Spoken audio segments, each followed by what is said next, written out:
Alright, what's up guys? My name is Carl and today I will tell you on how to dress like City Life Man.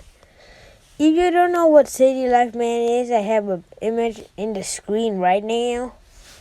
It looks something like this. It's an Anthro pack that got off sale. That's what I meant to say. I think like 3 years ago. And I'm gonna bring it back pretty easily. And it's not gonna be that hard, I'm telling you. So how you do this is, okay. Sorry, I need some breathe, sorry guys.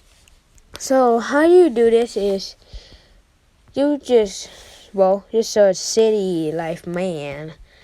I don't have to tell you now. You see, so you have to get the Roblox boy, like this. And then animation, whatever you want. So make sure the skin is alright. And then later you have to go ahead and apply the fluffy hair, round-sided fluffy hair, which link in the description to get.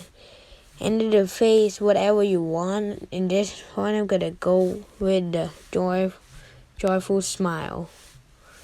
Next, we gonna have to go to shirt and then wear the City Life Man jacket and the City Life Man pants. Was it this one? Yeah. So that's how you really do it. So thanks for watching this video, guys. If you like this, make sure to subscribe and hit the like on the video. And see you guys next one. Goodbye.